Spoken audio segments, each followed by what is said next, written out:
When the last time you went to print? Recently. Recently. Yeah, it never stopped. Oh, It's the best-selling book in prison.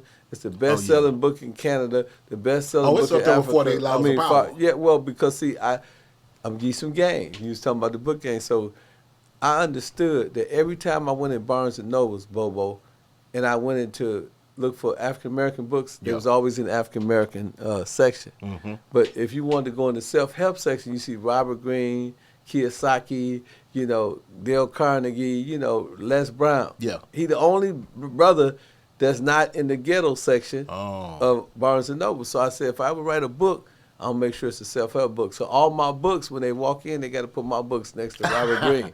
So that was some game That right is there. game. And I call it the 48 Laws of Game for a reason because of the 48 Laws of Power. So Yeah. when somebody search it, by the time they get to the 48 Laws, Pimpin Yours Ken gonna pop popping up. up. So it's a lot of game, that I try to give brothers Y'all hear that, man? on how to make money. You know what I'm Yeah. saying? I mean, the legitimate way. You know what I'm beautiful. saying?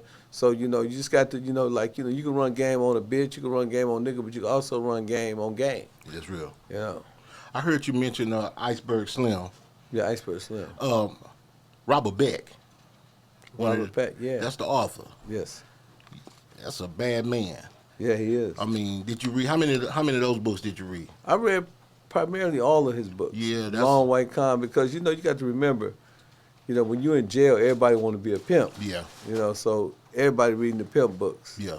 So I was one of them niggas that was reading the pimp books and had this delusion of grandeur, like I'm gonna be this great pimp, Exactly. But in reality, I actually, and most people know me, and even Robert Becker say this, I actually pimp way better than he pimped. Okay. Because he was into some violence and drugs. I never Yeah. used the drugs. I really had 16 bitches, wore nothing but Versace. Yeah. Everybody know I wore the best. Oh yeah. All my buttons used to be custom made from my jeweler, real gold. So niggas wearing buttons, I wore gold buttons. All Oh, my yeah, mink custom. coats was custom made. You can see Yeah. all that shit on Pimps Up Hoes Down. All my jewelry, them crowns and shit, Yeah. was custom. So I spent millions of dollars on me to promote my But my you industry. was the brand. Yeah, I was the brand. So a lot of bitches, niggas said, Ken, you get chose with your mouth closed. A lot of niggas had to sweat bitches. All that used to come in the building, they diving on me, paying Yeah. me, giving me their money. And most pimps, what they do, they sell bitches dreams. So, hey, babe, we gonna get this, we gonna get this, we gonna drive like this.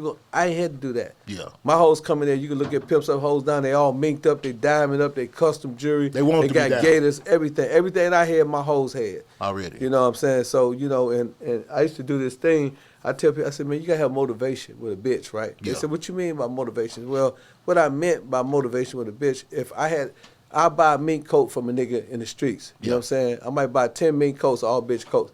I'm gonna put them in my, I'm gonna take them to my fur and have them put them up. Yeah. But when I go to the bitch, you know what I'm saying? She want the coat. I'm gonna take it to my man and say, man, listen, I want you to mark this coat up 25,000. I said, this girl finna walk in here with me. She think this coat is 25,000. She don't know I paid for it already. Yeah. So to get the best amount of work out of her, I would tell her, look, you know what I'm saying, I'm finna buy this coat for you, but we're gonna put it on layaway. So I give him 10,000 in front of her. I said, we got 15,000 to go. So now she hustling hard because she feel Work that it she off. want to get this coat. Same thing with the jewelry. Yeah. I buy a car. I buy cash. Buy a Benz cash. 20 bands. You know what I'm saying? I say we putting 5,000 now, and she'll work. So I had methods of the game that where I wasn't really manipulating and just taking the bitches' money like that. Just psychology. They was walking away with Benzes and jewelry. Yeah. When my bottom bra left me, she left with more jewelry than niggas and minks and all that. Because, I always gave her incentive and motivation to work hard. Okay. So that was the difference between me and a lot of other guys. And, I love nice things. Because me and my guys, you got to remember, at 16, we still in hundreds of thousands of dollars of jewelry. Yeah. We used to rob banks and ride through the hood and get like maybe $1,000 worth of singles. That shit Big Meech now was doing, we was doing it, didn't even know we was doing it. We was throwing singles out, and we used to rent limos because we didn't have no drivers, no car. You know what I'm saying? Yeah. So we would throw money out the car, and the kids would follow us all up and down the block. Wow. And everybody know I'm not lying. So you know what I'm saying? That's the type of dude I came up. Okay. So when I got into the industry, when HBO came to me and told me to do this, I'm looking at it different, because I'm used to money. I'm used to having things. I'm saying, well, damn, I need to start my own business. This is my exodus. Yeah. Like Moses, this is my exodus. So, you know what I'm saying? I made him a proposition. I told him I need this amount of money. I said I need the movie to end with me. Yeah. I said I need to have be filming I had cameras and shit like you got.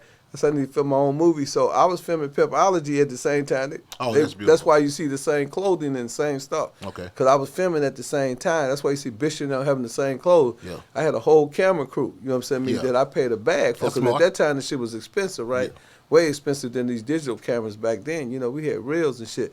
So I did all that. You know, I spent damn near, you know, close to $500,000 doing what they was doing. Yeah, yeah. And you know what I'm saying? But at the same time, they was buying the location and they was giving me the content, they was giving me the individual. So everybody that was in Pimps Up Hoes Down was in my movie as well, but I didn't have to pay for them because they thought that my crew was a part of HBO, but it wasn't. Oh, So wow. you understand me? So that was my first experience with business on that level. Yeah. And this is a major corporation. You talking about HBO.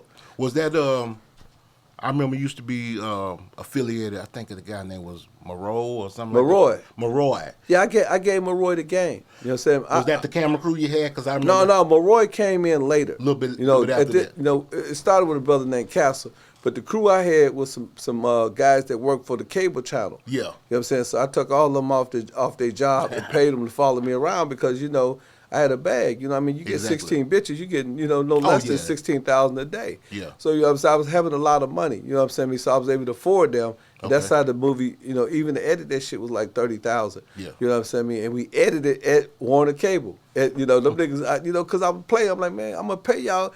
You know, these Exactly. people got y'all got editing boards to use this shit. Oh, yeah. You know what I'm saying? So that was how, but you know, the movie ended with me. Yeah. I became a consultant for the film. That inspired the Hughes brothers that did Menace Society to recruit my services too. So then I ended up doing the movie with them. You know, so that was the second project that I did. You know, where I kind of like was a semi consultant. I brought the Pimp Snooki to him.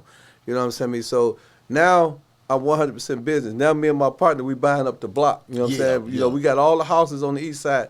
I got the grocery store. I got the clothing store. You Yeah. know what I'm saying? We just, you know, we running from the pimping because we getting real money now. Oh yeah. And so we running from the pimping. Then after the movie's done, Gerard, as scriptmaster, the guy that you remember Akinyele used to come on? Yes. Every night he said, put it Akinyele. in your mouth. Put it in your mouth. And then that commercial was Pimpology. That was my Yeah, commercial. yeah, so yeah. we both had the same distributor. So we both making millions of dollars with this nigga, right? This Yeah. nigga Gerard, may he rest in peace.